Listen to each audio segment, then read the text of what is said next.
बिस्मिल्लाहिर्रहमानिर्रहीम नहमदुहु व नसल्ली अला रसूलिहिल करीम। साथ नबी कॉलेज की तरफ से वीडियोस का सिलसिला जारी है। आज का हमारा मौजू है पेशाब। उमूमी तौर पर जिस किस्म के खाने और ग़िज़ाएँ हम इस्तेमाल कर रहे हैं उनकी वजह से गुर्दों में और मसाने में इन्फेक्शन पैदा हो जाता है और बार बार पेशाब की कैफियत पैदा हो जाती है। सबसे पहली बात ये सुन लें कि पेशाब को हम मुख्तलिफ दर्जात में या मुख्तलिफ कैटेगरीज में हम तकसीम करके तफहीम के लिए बता सकते हैं। एक है पेशाब का ज़्यादा आना, एक है पेशाब का बार बार आना यानी हाजत का होना। अब इन दोनों में फ़र्क समझ लें। पेशाब का ज़्यादा आना ये आसाबी उज़लाती तहरीक होती है, इसमें बार बार पेशाब आता है लेकिन मिक़दार ज़्यादा होती है, रंग सफ़ेद होता है और मसाला भर जाता है और खुद के पेशाब आता है। ये होती है आसाबी उज़लाती तहरीक। दूसरी बात ये होती है कि आम मरीज हमें आकर कहते हैं हकीम साहब हमें पेशाब बहुत ज़्यादा आता है, हम घंटे में हर घंटे के बाद हमें पेशाब आता है, बाद दफ़ा 15 मिनट के बाद भी आता है।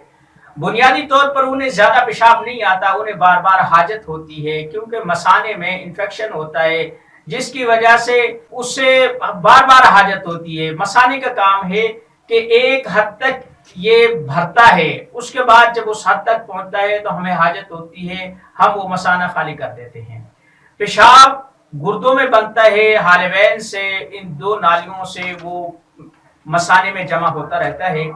जब मसाने में गर्मी हो जाती है या गुद्दी तहरीक बढ़ जाती है तो जो हाजत हमें मसाने भरने पर होनी चाहिए थी वो हमें पहले ही हो जाती है। इस वजह से थोड़ा सा पेशाब जमा होता है, हमें हाजत हो जाती है।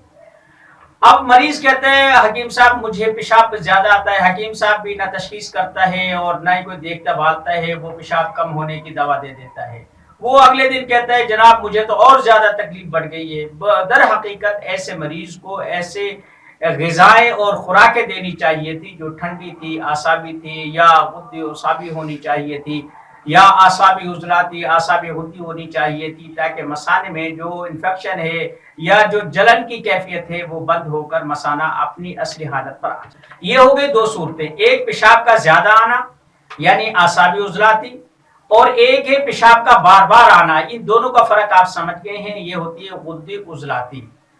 इसी तरीके से जो सलसलुल बौल होता है यानी ये उमूमी तौर पर बुढ़ापे में आकर या 40 साल से ज्यादा उम्र के लोगों में ये देखा जाता है, यानी जितना पेशाब गुर्दों से हालवैन के जरिए मसाने में आता है वो रुकता नहीं है, वो बस कतरों की शक्ल में आता रहता है। ये एक फालिज का यूं समझे कि फालिज का मसाना होता है, इस्तरखा होता है। लिहाजा इसको इस किस्म की दवाएं देनी चाहिए कि जो आसाब हैं वो बेदार हो जाए और मसाना दोबारा से काम करना शुरू करते। एक होता है जुलाली पेशाब यानी उसमें प्रोटीन ज्यादा आती हैं, ये भी गुद्दी उज़लाती होता है। और एक होता है खूनी पेशाब। खूनी पेशाब ये उज़लाती पेशाब होता है और इसमें इतनी ज्यादा जिस्म के अंदर खुश्की हो जाती है कि पेशाब का रंग सुर्ख हो जाता है, बाज़ दफा पेशाब के साथ खून के कतरात भी आने लग जाते हैं। इसमें भी ठंडी दवा देनी चाहिए, ठंडी खुराक, गाजर का मुरब्बा, कोई जूस, कोई ऐसी चीजें देनी चाहिए, बादी वाली सारी चीजें बंद कर देनी चाहिए। कुछ बच्चे ऐसे होते हैं कि जो बिस्तर पर पेशाब कर देते हैं, वो ख्वाब देखते हैं, उन्हें महसूस होता है वो कहीं जंगल में या कहीं बाहर खेतों में पेशाब कर रहे हैं या लैट्रिन में पेशाब कर रहे हैं, लेकिन जब वो निकल जाता है तब पता चलता है कि उसके बिस्तर और उसका कपड़ा, उसके कपड़े बिस्तर वगैरह खराब हो गए हैं। तो ये आसाबी ही तहरीक होती है, आसाबी उज़लाती तहरीक होती है। आसाबी उज़लाती तहरीक में उज़लाती आसाबी दवा दे, गुद्दी उज़लाती दवा दे या ऐसा करे। एक होता है कि पेशाब बनता ही नहीं है, आता ही नहीं है, ये उज़लात की कमजोरी होती है यानी गुर्दे पेशाब बनाते ही नहीं है। यूं समझे कि एक चीज होती है पेशाब का ना आना यानी गुर्दों में पेशाब तो बन रहा है लेकिन खारिज नहीं हो रहा। एक होता है गुर्दे पेशाब ही नहीं बनाते।